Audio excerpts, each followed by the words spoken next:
Bismillahirrahmanirrahim. Assalamualaikum warahmatullahi wabarakatuh.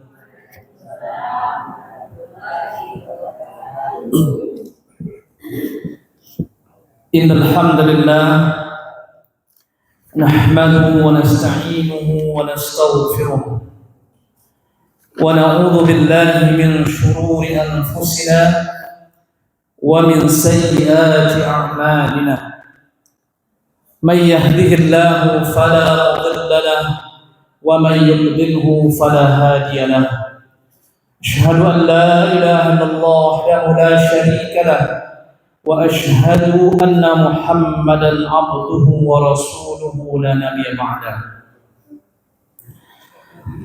Yang saya hormati Ketua dan seluruh jajaran pengurus masjid, yang saya hormati tokoh masyarakat, Bapak Ibu jemaah salat maghrib menjelang isya, dan semua kita yang hadir insyaallah diberikan keberkahan oleh Allah Subhanahu wa taala. Amin amin ya rabbal alamin. Pertama dan utama sekali, tentu tidak ada kata lain kecuali kata syukur kepada Allah Subhanahu wa taala. Alhamdulillahirabbil alamin. Atas segala sesuatu yang Allah berikan, terutama sekali tentang nikmat keimanan, yang mana tidaklah semua orang Allah berikan nikmat iman. Kalau nikmat dunia, banyak orang yang Allah berikan,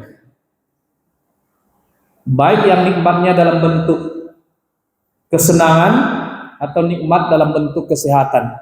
Tapi keimanan tidak semua kita Allah berikan. Salawat dan salam semoga tercurah kepada baginda Nabi besar Muhammad sallallahu alaihi wasallam, yang mana beliaulah yang telah mengajarkan kita agama yang hak ini. Maka untuk itu banyak-banyaklah kita bersalawat kepada Rasulullah dengan harapan semoga di hari kiamat nanti, di yaumul hisab nanti, Rasulullah SAW senantiasa memberikan syafaatnya kepada kita semua. Bapak Ibu jemaah salat maghrib yang dimuliakan Allah, tadi yang mau ditelepon itu mendadaknya mas. Oh, sarung baju nak baju apa pakai? Tadi pergi ke kebun, nah tu pergi ke Banjarbaru. Nanti buat telepon. Tapi biarlah, alhamdulillah, insyaallah. Iya. Baiklah, kajian wirid kita malam hari ini, ambo ingin menjelaskan tentang firman Allah Subhanahu wa taala di dalam Al-Qur'anul Karim, di dalam surat Al-Ma'arij. Apa nama suratnya? Al-Ma'arij. Al-Ma'arij itu ada di juz 29 surat Nenka Ompe. Al-Muluk, Al-Qalam, sudah itu Al-Haqqa, kemudian Al-Ma'arij. Surat Kaumpe dalam juz 29. Al-Ma'arij itu artinya tempat naik. Al-Ma'arij. Saya ingin memaparkan firman Allah yang terkait tentang kita di dalam ayat Al-Quran ini, dimulai dari ayat 19. Bagi yang ada Al-Qurannya, boleh dibuka. Bagi yang tak ada, dengarannya lah beko di rumah, tengok balik. Lai, oh ceramah biar kan. Tengok balik. Bagi yang ada Al-Quran, dibuka. Bagi yang hafal, didengarkan dan dikoreksi. Di dalam surat Al-Ma'arij ini, Allah Subhanahu wa taala berfirman dimulai dari ayat 19. Jenya Allah, A'udzu billahi minasyaitonir rajim. Bismillahirrahmanirrahim. Innal insana khuliqa halu'a. Inna dalam kalau belajar bahasa Arab Bapak Ibu ada namanya huruf taukid.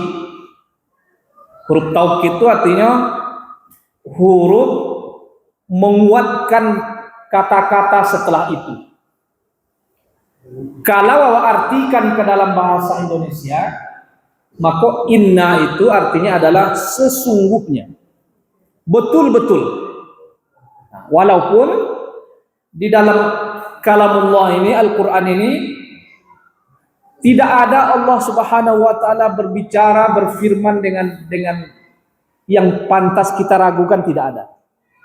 Tetapi Allah memberikan penguatan di awal ayat ini. Inna, huruf apa namanya? Huruf taukid.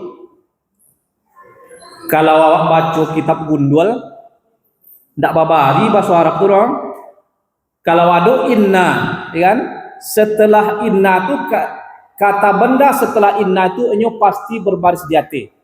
Jadi kalau sapu imam depan dia nak apalah yang tapi dia nobe salah mah. Bari hati bari bawah itulah yang awak pelajari di pondok santren, nama pelajarannya an-nahwu. Atau jenis awak nahu was-sarf. Jadi setelah inna tu dia pasti berbari di hati. Seperti contoh di dalam ayat itu. Innal insa na. Nah, jadi kalau ada imam baca imam baca ayat lalu disebut innal insanu. Nah, itu salah. Walaupun awak ada hafal. Kalau ada inna setelah inna itu enyo pasti berbari dia di hati. Nah, itu pelajar nahu kita itu. Innal insana, innal masjida, innallaha, inna muhammadan, pastinya bari di hati. Nah, jadi kalau dengar imam atau orang baca Quran, akan pahala baca mendengarkan Al-Quran itu sama dengan baca orang membaca. Jadi kalau ada orang membaca Al-Quran, dengaran. Pahala sama. Kalau dibaca innal insani, itu pasti salahnya loh. Pasti dia di hati bari. Sesungguhnya manusia itu, kata Allah, wa innal insana, sesungguhnya manusia itu khuliqa. Khuliqa itu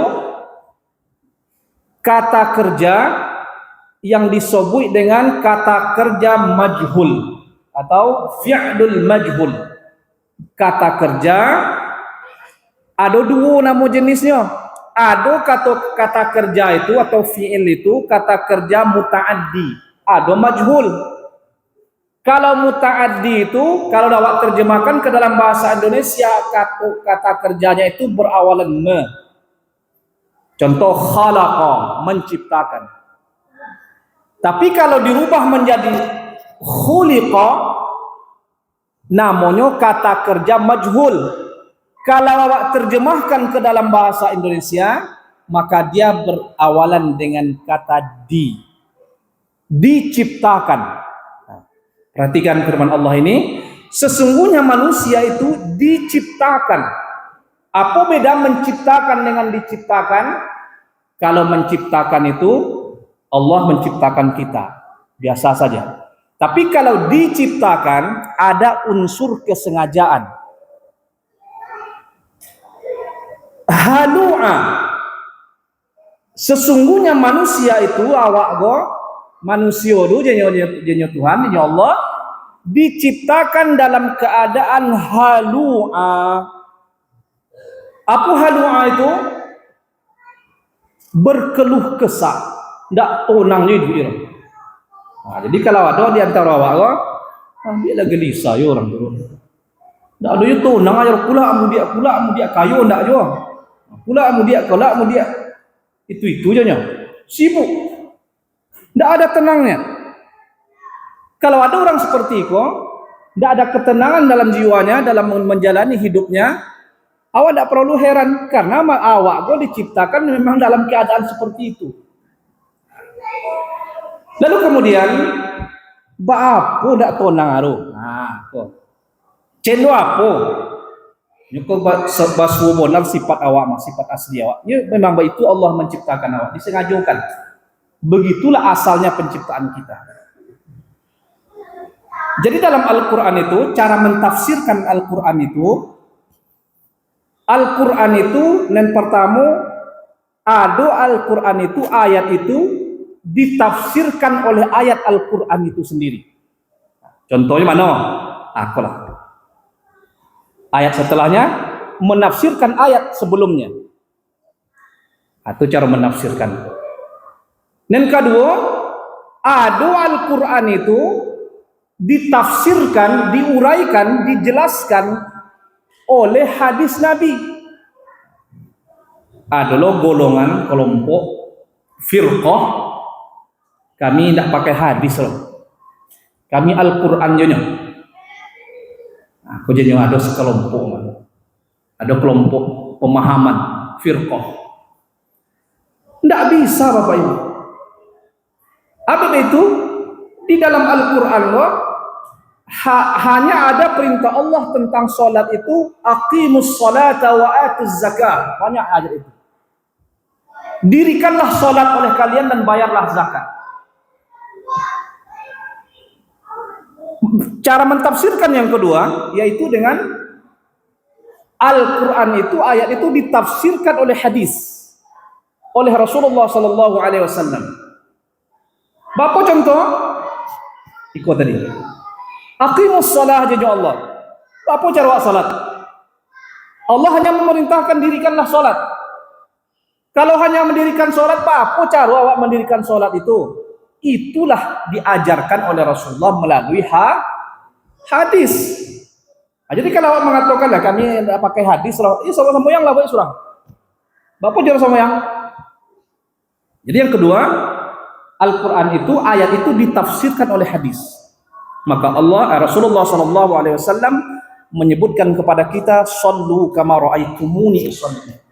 Salatlah kalian sebagaimana kalian melihat saya salat. Tengok dan sembahyang, buat macam itu. Nah, maka diriwayatkanlah oleh para sahabat Nabi. Kalau dalam masalah salat itu, hadis yang paling banyak adalah hadis yang diriwayatkan oleh salah seorang sahabat namanya Wa'il bin Hujrin. Jadi kalau hanya Al-Qur'an aja tidak bisa awak salat, apa cara? Maka Wa'il bin Hujrin dan sahabat-sahabat lainnya ditengok Nabi salat dia. Contoh, Wa'il bin Hujrin menyebutkan, "Ra'aitu Rasulullah sallallahu alaihi wasallam yusalli." Saya melihat Nabi salat. Fawadha'a yadahu al-yumna 'ala yadihi al-yusra 'ala sadri. Nabi meletakkan tangan kanannya di atas tangan kirinya di atas dadanya. Nampak deh Nabi Hujrin. Itu artinya ayat itu ditafsirkan oleh hadis. Kemudian ala sadrihi. Nampak satu hadis dah nampaklah dia Wa'il, Nabi meletakkan kaffaihi ala kaffaihi. Telapak tangan kanannya di atas telapak tangan kirinya. Berarti itu Nabi salat. Dalam hadis lain, nah dulu sahabat meriwayatkan, dia nampak Nabi dan di pergelangan tangan lo tanda. Dulu hadis lain menyebutkan, dia nampak dan Nabi salat, Nabi meletakkan tangan menggenggam lengannya. Jangan bacokak lagi tarik kau. Semua ya kan. Kami dak kini disuruh boleh jak mandiang sianuru guru kami dah ciko je nya. Seno awak kurang pelajar. Jadi tiga cara diajarkan oleh Nabi, ya kan? Di Allahu Akbar. Tangan contoh kan. Yang kedua di pergelangan, Nabi pernah membuatnya. Dan ketiga di longan. Itu Al-Qur'an ditafsirkan oleh hadis. Adalah hadis meriwayatkan tentang apa Nabi rukuk. Awak kekurangan awak di nagori awak belajar semboyang lu di SD di surau belajar dari gambar. Ada gambar tata cara sholat, ada jualan di dos-dos pasar di area. Ada gambar tanpa keterangan hadis. Nah, jadi kalau nampak yang lain, tunggu dulu. Aku lah pulau guyau, pulau kelompok. Habis itu awak belajar sholat gua dari gambar orang semboyang yang awak beli di los pasar wah. Jadi kalau ada orang mengamalkan sholat sesuai hadis, dia nyawa, lain memang. Padahal awak yang kurang ilmu. Jadi apa yang botol sebenarnya? Awak memanglah belajar sholat, ya kan? Tapi kalau awak lah dewasa, lah godang-godang ceniko jemaah musojigo, apa kajian-kajian yang kena awak gue? Kajian yang betul-betul menyentuh dengan amaliyah awak yang wajib-wajib itu. Nabi menyebutkan sallu kama ra'aitumuni usolli. Salatlah kalian sebagaimana kalian melihat saya salat. Maka cara belajar salat itu, walaupun awak lah tua lah sekian tahun, kami semua yang tak perlu belajar, belajar. Ada kitab buku, salah satunya nama judul bukunya Sifat Salat Nabi, karangan Syekh Nasiruddin Albani. Itu isi tak gambar Bapak Ibu, tapi isinya hadis. Bapak Nabi ruku, Bapak Nabi bangkit dari ruku, apa yang dibacanya. Awak tidak nengok gambar, tapi melalui hadis. Bukan berarti awak kalau 62 tahun yang akan belajar semuanya kan nanti angleh. Bagaimana Nabi itu sujud, ya kan? Di mana tangan Nabi? Dijelaskan oleh hadis, bukan dengan gambar. Bagaimana Nabi itu duduk antara dua sujud? Bagaimana dia bertahayatnya? Tahayat awal dan tahayat akhir. Itu ada panduan dan banyak buku-buku lain juga. Salah satunya adalah Sifat Salat Nabi yang dikarang oleh Syekh Muhammad Nasiruddin Albani. Beliau belajar itu. Yang ketiga, ada Al-Quran itu, ayat itu ditafsirkan oleh aqwalus sahabah, perkataan para sahabat. Apa contoh? Tentang hal-hal yang membatalkan wudhu. Di dalam Al-Quran surah An-Nisa itu ada di situ disebutkan aula mastumun nisa, atau kalian tidak menyentuh wanita. Menyentuh wanita. Kalau baca buku yang membatalkan wudhu itu bersentuhan kulit dengan perempuan yang bukan muhrim, ya kan? Lalu ikut dijelaskan oleh Ibnu Abbas. Ibnu Abbas kene didoakan oleh Nabi menjadi ahli tafsir. Jadinya Ibnu Abbas, aula mastumun nisa itu yang membatalkan wudu itu, aula mastumun nisa itu adalah berhubungan badan, kata Ibnu Abbas. Kalau kita hanya bersentuhan di pasar umpamanya kan, awak sedang ada wudu, lalu tersentuhlah kulit perempuan yang tidak muhrim, awak dengan orang tua, maka janji Ibnu Abbas itu tidak batal, karena ayat yang mengatakan aula mastumun nisa itu, atau tidak bersentuhan dengan wanita, janji Ibnu Abbas itu maksudnya adalah berhubungan badan atau menyentuh dengan nafsu, itu baru batal wudhu. Tapi kalau hanya bersentuhan saja, kata Ibnu Abbas tidak batal. Tapi ada juga pendapat ulama lain yang menyebutkan batal. Itu contoh Al-Quran yang ditafsirkan dengan aqwalus sahabat. Tidak boleh kita menafsirkan Al-Quran itu dengan otak dan pemikiran kita. Nabi mengingatkan, man fassara al-Qur'ana bi ra'yihi falyatabawwa maq'adahu minan nar. Siapa yang menafsirkan Al-Quran sesuai dengan akalnya, nak membenarkan karojonya, dicari tafsir surang le, dibuat tafsir surang le, salomak kapalo yo, salomak uta ayo, maka kata Nabi apa? Falyatabawwa, maka hendaklah dia menyiapkan tempat duduknya di neraka. Begitu. Jadi dalam ayat ini yang kajian kita ini, bagaimana yang halu'a itu ditafsirkan oleh ayat selanjutnya. Ayat ke-20-nya surah Al-Ma'arij tadi menyebutkan Yang ayat 19-nya tadi menyebutkan sesungguhnya manusia itu diciptakan dalam keadaan berkeluh kesah. Ayat selanjutnya menafsirkan ayat sebelumnya, ayat 20-nya itu, idza massahu syarru jazu'a, apabila dia diberikan syarrun, sesuatu yang tidak baik. Sesuatu yang tidak baik itu bapa kok badan kodok sakit-sakit. Panjangnya penuh pane ketek poniang. Rohnya ketek poniang. Caca sakit kedua, caca sakit kaki. Era. Kemudian sesuatu yang tidak baik itu syarrun itu ekonomi. Orang sonangnya nyawa muli-muli itu. Ndak lupa ya orang dirapa-rapa. Jadi awak surang awak abek den payah jo. Yo ndak adil Tuhan ngomong. Idza masyau syarru, apabila diberikan kepada mereka sesuatu yang jelek, ekonomi kurang baik, anak kita tidak kurang sehat, kurang pintar. Pokoknya yang tidak baik menurut kita. Kalau dalam keadaan seperti ini, jazua, dia akan mengeluh. Yo ndak orang. Abe la cendai kuno si bagona. Mengeluh atau kalau ada orang seperti ini, itulah asal-asalnya kita diciptakan.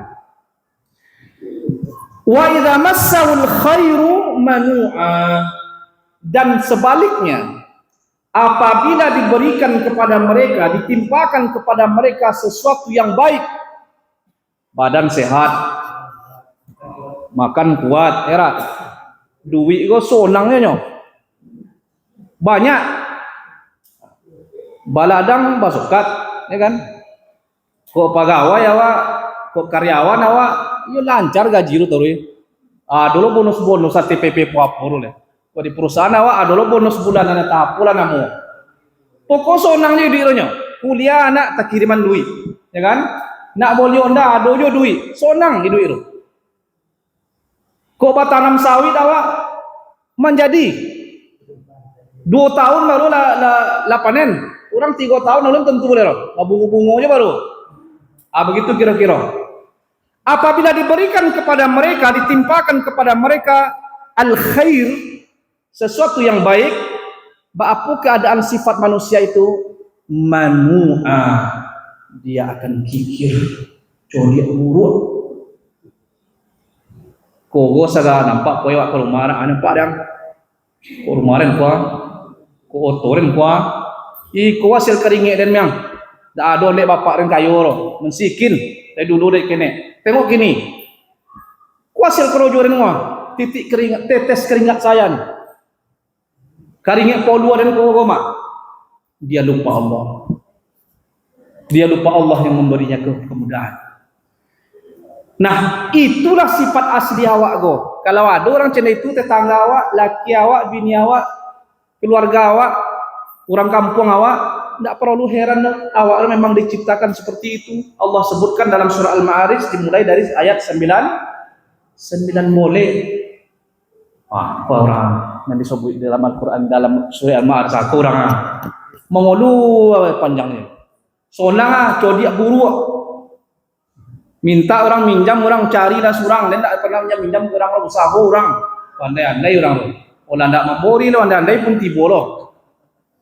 Itulah asal awak manusia yang diciptakan. Dan mungkin awak sendiri yang seperti itu. Nah, Bapak Ibu, kaum muslimin dan kaum muslimat yang dirahmati Allah. Lalu di ayat selanjutnya Allah memberikan pengecualian. Tamyiz, istisna namanya. Ada orang yang Allah kecualikan dari sifat asal yang buruk awak tadi. Kok susah dua. Kok sonang sombong. Codia. Ada orang yang Allah kecualikan. Kalau susahnya tidak ngodonya. Alhamdulillah, itulah yang diberi dari Tuhan kepada rezeki kami nyo. Sakit yang mudah-mudahan sakit ko papui doso. Semakin lama dan sakit semakin lama pula doso dan diampuni. Kok kayo nyo sonang hidupnya ndak ada ko dari den ngoro. Memang Tuhan memberi. Kok sapo yang paling kuat karojo itu nengken kayo, makurang bawa otot godang tahan karojo, itulah yang kena jadi orang kayo. Tapi kan enggak. Kalau sapo yang paling lambe tidur nengken kayo rayo, mungkin orang kore kopi yang paling kayo di kampung. Pagi lah buka, ayat dojo orang lain. Jam 2, jam 1, jam 2, aduh tuh 24 jam sampai pagi subuh tuh. Lain yang paling kayo apa? Tidak. Nah, jadi kayo itu memang rotak usaha dia awak kayo rotak kalau nengken indak juga. Pone dek kerojo. Kalau ndak jadi Tuhan ndak. Lalu ada orang yang Allah kecualikan. Dia mengatakan semuanya dari Allah. Kami sama-sama payah dulunya. Tuh ada kawan dan sama payah sampai kininya. Dan payah juga. Siapa yang memberi seperti ini? Allah yang beri. Itu ada orang. Siapa orangnya yang Allah keluarkan dari sifat-sifat yang tidak terpuji? Yang pertama kata Allah, illa kecuali al-musalli, orang yang melaksanakan sholat. Yang pertama, maka bedakanlah Bapak Ibu, mana orang yang minimal 5 kali mukogo babasua dengan air wudhu dengan orang yang tidak pernah aja. Kadang lagi sekali-kali hari Jumat. Aduh ni ndak mah. Tengoklah. Aduh di kampung awak aduh. Obi orang ada wak. Tapi tak perlu disobui dah. Obi orang ada wak rumah. Tengok muka lo. Tengok idui. Kalau orang semboyang lo dah. Baju lusuh aja. Baju lusuh. Pagi ke pun ke kamano. Balik sonjo. Tapi idui kan tonang aja. Damai je duitnya. Bedakanlah. Tak perlu banyak cerita roh. Tengok je lah. Orang hendak semboyang dengan orang yang semboyang. Kok kayu benar pahit, kayu pahit. Lalik melintir perlu malam tengok ya. Tu model lah orang. Anjing ya lalu ngapo? Kata orang madiam. Tak ada tonang roh. Tapi kalau orang yang menyerahkan dirinya kepada Allah, dia salat, dia sujud, dia rukuk, awak bisa dibedakan sendiri. Bagaimana orang yang sholat itu? Di dalam ayat selanjutnya disebutkan, dijelaskan, walladzina hum ala sholatihim daimun, orang yang penting terus menerus melaksanakan sholat itu. 5 waktu turulah itu kewajiban lah, kewajiban. Yang istimewa mana? Sholat duha yang tak tinggal, malamnya jago, jam 1, jam 2, jam 3 mengadunya ke Tuhan. Aku orang yang sholat daimun, continue. Daimun itu continue. Jadi Nabi dalam sebuah hadis, afdalul a'mali adwamuha, amalan yang paling utama itu adalah amalan yang dikerjakan secara continue, terus menerus. Wa in qalla, walaupun sedikit. Salat duha, ya. Salat duha lu lain tonang-tonang ama. Orang sedang bajoak bakrojo jam 9, jam tengah 10, awak toga 2 rakaat. 4 rakaat, 6 rakaat.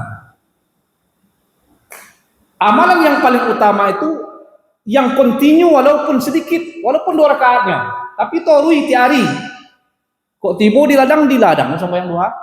Kok tiba di kebun lo. Kok tiba di kantor ada musalla semua.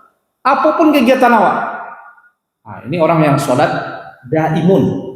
Sholatnya betul. Tidak semua yang ikut-ikutan loh.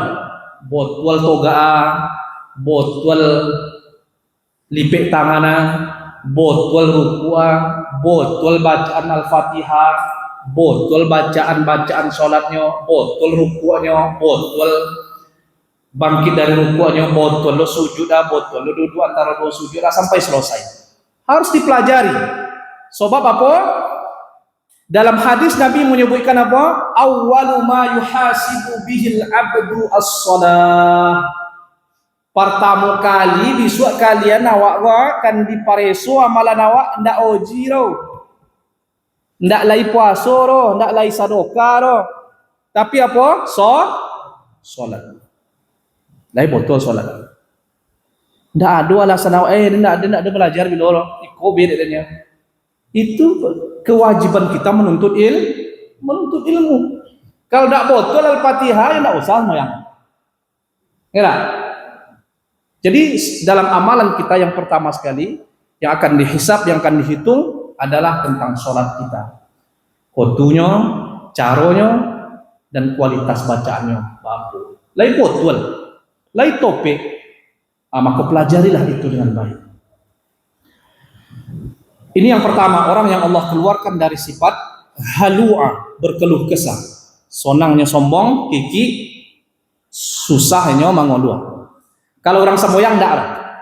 Ini akan tenang, netral itu. Dan kedua, walladzina fi amwalihim haqqum ma'lum. Yang kedua adalah orang yang fi amwalihim, di dalam harta mereka haqqum ma'lum, ada hak-hak orang tertentu. Tidak mabakan surang, jadi banyak dulu. Ada hak orang di situ. Beda dengan zakat.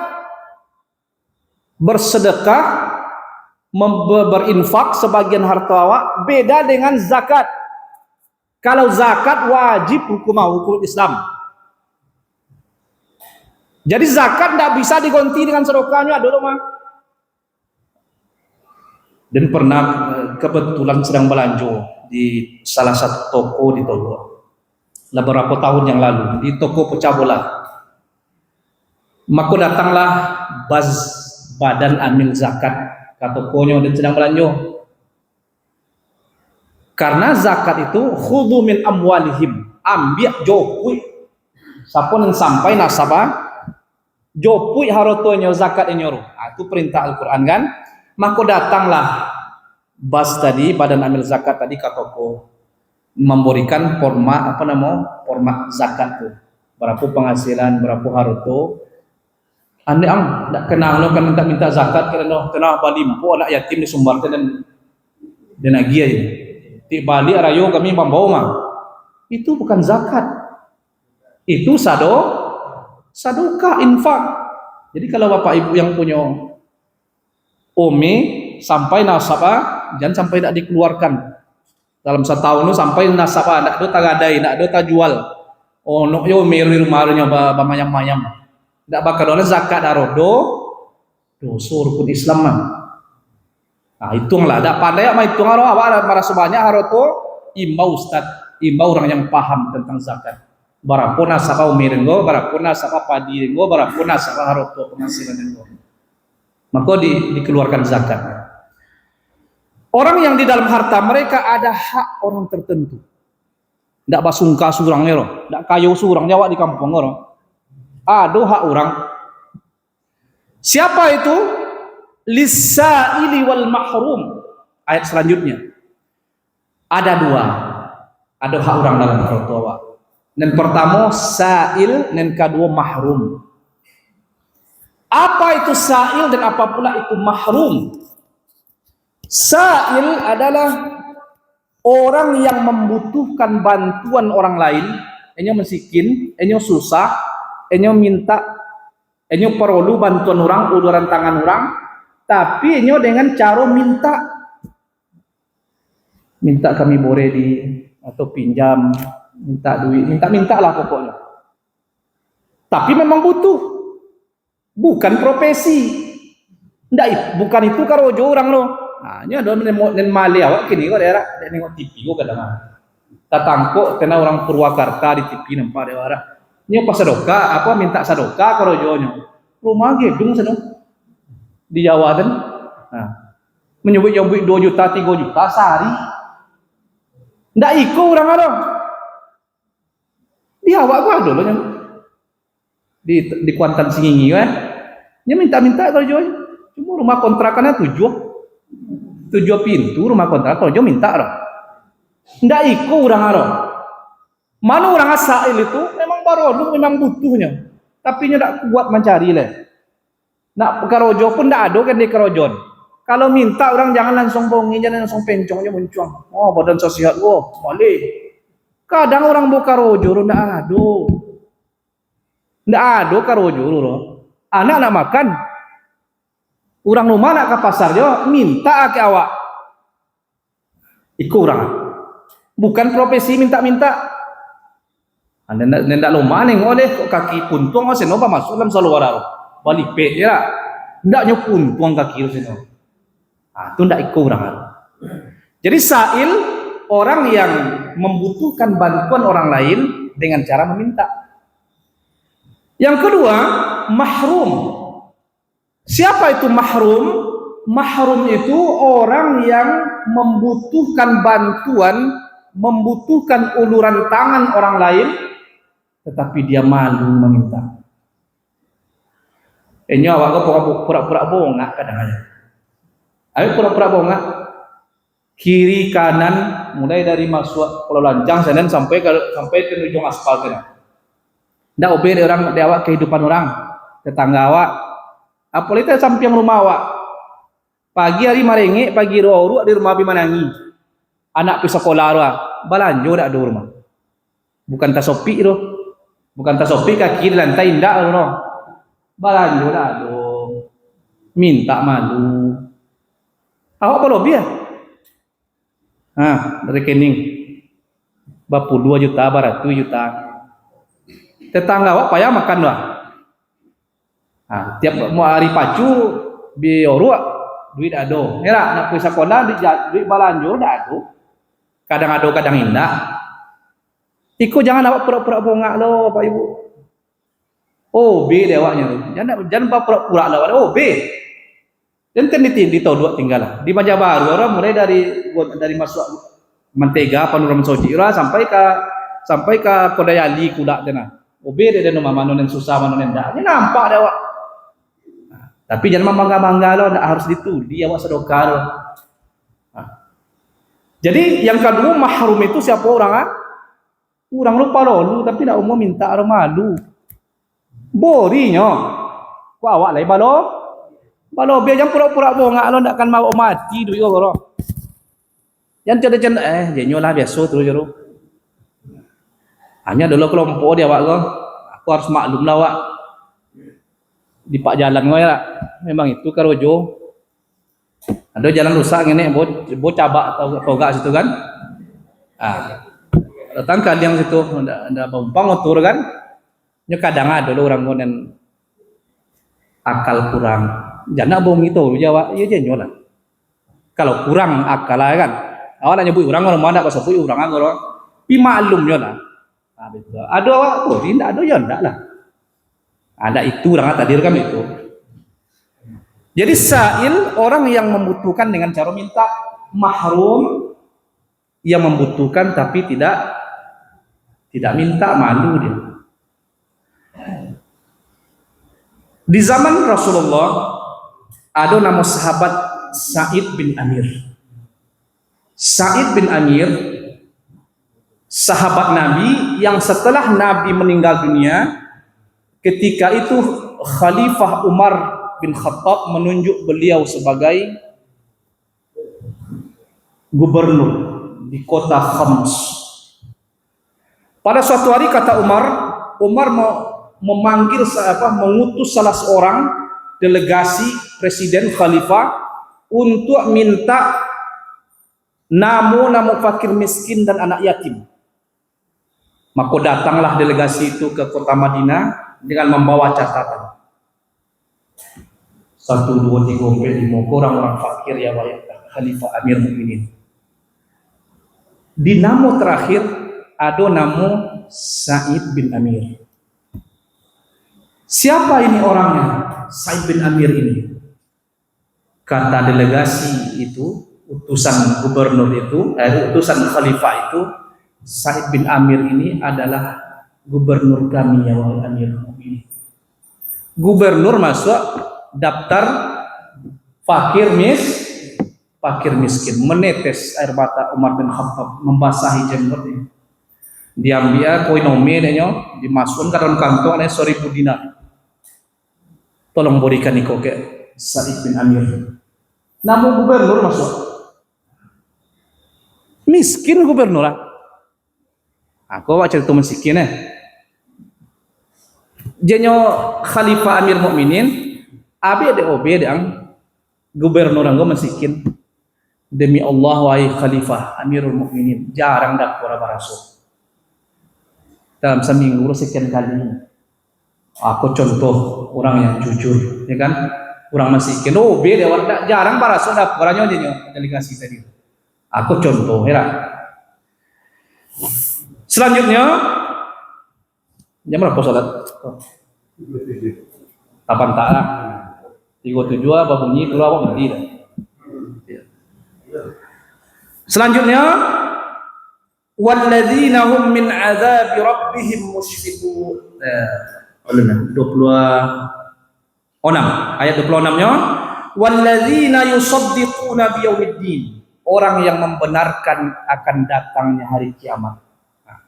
Kalau orang la yakin kiamat itu kan tibonya, ndak ada nilai dunia orang. Ndak ada nilai duit banyak olehnya. Dan kan mati. Ini banyak masuk surga. Ndak kan ada nyo risau duit orang, kan mati juga nyo. Apa yang kan dirisauan? Ya. Mati go awak beda nomor antrian aja. Ada awak nenda dulu antrian 1, 2, 3, 4, 5 tapi tetap dapat antrian.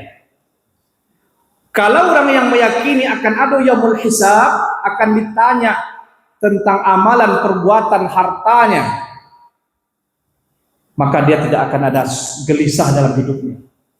Aku logis saja berbicaranya, wahai kau orang yang laube kan mati deh. Kemudian setelah mati itu ada pertanggungjawaban, tidak akan ada nyolisau juga. Tapi kalau merasa dia tuh biasa tuh manusiawinya, yang payah cari duit, yang payah mencari makan, kami nyantan uang, mencari asok dapur dan itu biasa. Bukan mengeluh, bukan menyalahkan Tuhan, bukan meratap. Nah, jadi dengan yang ketiga ini orang yang membenarkan akan adanya hari kiamat. Kita lanjutkan tentang Said bin Amir tadi. Pada suatu hari datanglah Amirul Mukminin Umar bin Khattab, khalifah presiden waktu itu, khalifah datang ke provinsi Khams tadi. Dia panggil masyarakat, dia kumpulkan. Wahai masyarakat Khams, sobuin keden apa kekurangan gubernur yang dinutus ke kalian. Nyopir gubernur kalau dalam Islam ada pilkada. Gubernur diangkat, khalifah diangkat berdasarkan ketakwaan. Tidak ada milih orang-orang. Aku dalam Islam, demokrasi itu bukan dari kita. Tapi awak tidak bisa merubah itu. Ya. Jadi dipanggil, apa kekurangan gubernur kalian? Kok contoh orang yang tenang hidup walaupun susah. Dan pertama, wahai Amirul Mukminin, gubernur kami Said bin Amir lambe masuk kantor. Dan kedua, dalam sebulan sekali ini tidak masuk kantor, hilang. Dan ketiga, malamnya tidak bisa ngadu kayaknya. Dan keempat, gubernur kami tak apa-apa penyakit. Aduh fotonya tiba-tiba pingsan.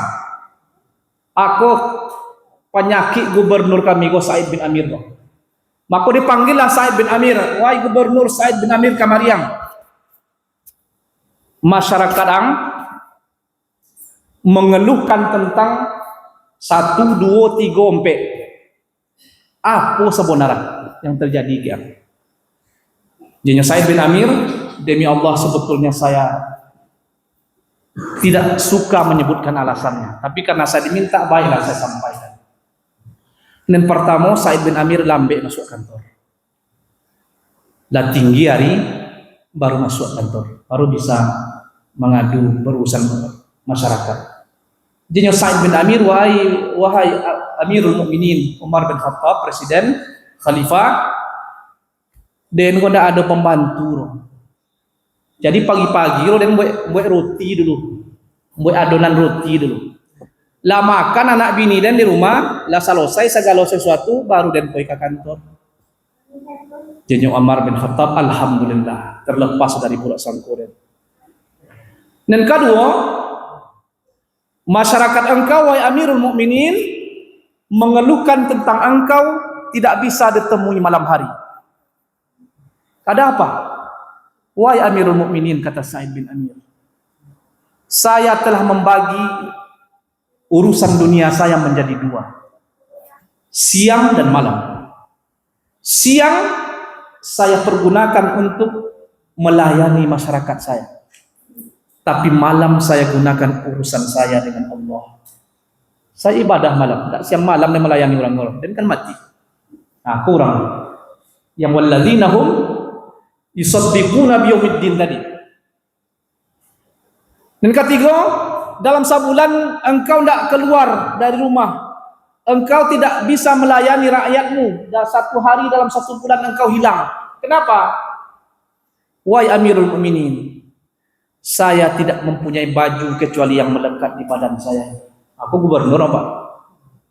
Tak negara mah nanggung baju semua. Kalau awak kan mulai dari pakaian dalam sampai ke sepatu, ke topi, negara tanggung. Dan cie baju dan nyawa Amirul Mukminin.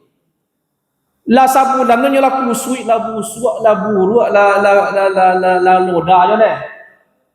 Jadi dan cuci lah baju dan lu dan nampayan sampai sonjo. Jadi sehari itu tidak bisa keluar sebab pakaian tidak ada. Bisuale baru bisa dan keluar loh. Jenyo Amirul Mukminin, alhamdulillah terlepas urusan kau. Aku orang yang walladzina yusaddiquna biyaumiddin. Tidak ada masalah itu ini. Nak kayu nak sonang, nak kayu nak akan sombong, susahnya nak akan mengolok. Dan kaum pe gubernur go jenyo masyarakatnya kadang-kadang tiba-tiba pingsan.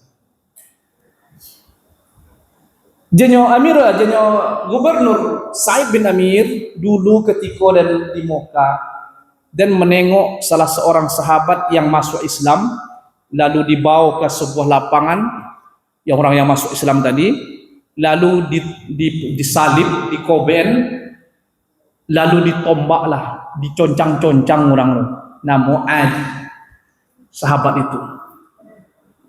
Kalau tako nang iko den wahai Amirul Mukminin, dan kau itu menyaksikan dado dan membelanya roh. Abenya diconcang-concang, abenya ditombak waktu itu dibawa ke lapangan hanya karena dia beriman kepada Allah dan Rasulnya. Waktu itu saya melihat di situ. Jadi kalau situ saya teringat itu, saya takut kepada Allah nanti kalau saya diminta pertanggungjawaban kenapa engkau diam saja waktu itu. Waktu itu saya masih jahiliyah dan masih kafir waktu itu.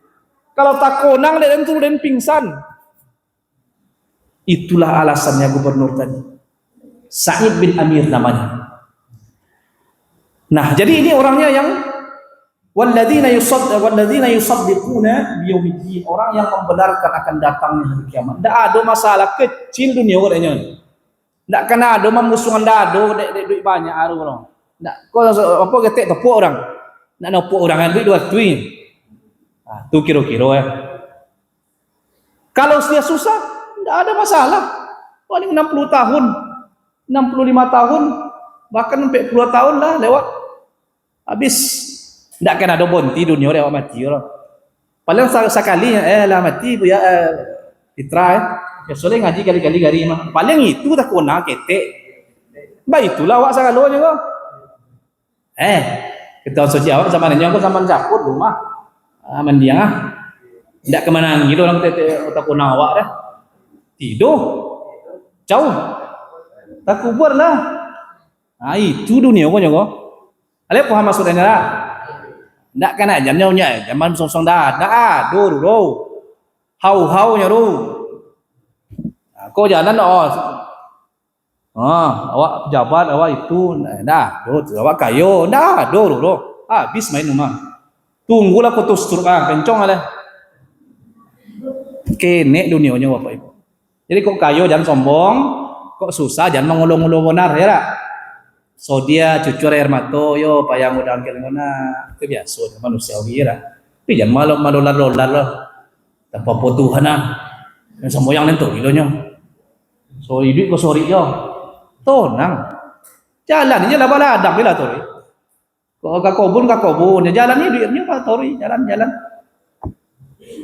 Dulu awak kene-kene dan kene-kene bertanya ke mak, "Nah berapa umur mak kene mak?" Mak lah masuk 40 nya. Wih, tua mak ya mak. Awak kata tu kene lah orang. Kini lah awak 42 umur. Nah, baru potong aso. Itulah di dunianya. Dari pagi ke sonjonya. Nah, hati kau tu. Terakhir, inna azaba walladzina hum min azabihi rabbihim musyfiqun. Orang yang Allah keluarkan dari sifat berkeluh kesah tadi adalah orang yang takut akan azab Allah. Inna azaba rabbihim ghairu ma'mun. Sesungguhnya ketahuilah oleh kalian, azab Allah itu tidak akan membuat kalian tonang di neraka bisuara. Saya tutup dengan sebuah hadis. Ketika para sahabat sedang duduk-duduk bersama Rasulullah sallallahu alaihi wasallam, id sami'a fardatan. Tiba-tiba terdengarlah suara dentuman. Tak apa bunyi wallahu a'lam. Suara yang keras, benturan. Jual. Jadi Nabi, "Ata'rifuna ma hadha?" Tahukah kalian suara apa itu? Lalu dijawab oleh para sahabat, "Allahu wa rasuluhu a'lam." Allah dan Rasulnya lah yang tahu. Apa suara tadi itu? Lalu janji Nabi, "Hadza hajarun rumiya bihi munsu sab'ina kharifan."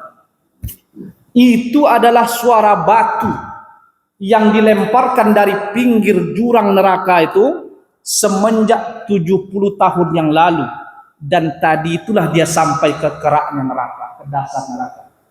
Bapu dalam mana kurun 70 tahun batu jatuh, apa jatuh nah di tepi semua ya.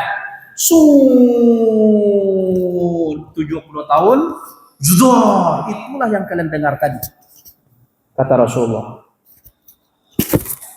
Lalu hanya ada satu orang yang diberikan dispensasi keringanan azab oleh Allah Subhanahu wa taala atas syafaat Rasulullah, yaitu paman beliau yang bernama Abu Talib.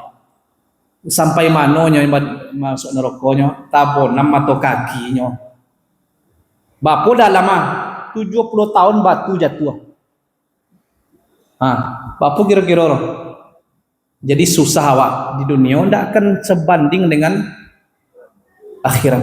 Senangnya kita di dunia ini tidak akan sebanding dengan kesenangan di akhirat. Itu dulu waktu insya Allah masuk, ada beberapa poin lah. Insya Allah ada pun tutup bulan depan, 2 bulan ke depan, 3 bulan ke depan awak sambung boleh. Terima kasih ya atas perhatiannya. Mohon maaf atas salah dan khilafnya. Wabillahi taufiq wal hidayah. Wassalamualaikum warahmatullahi wabarakatuh.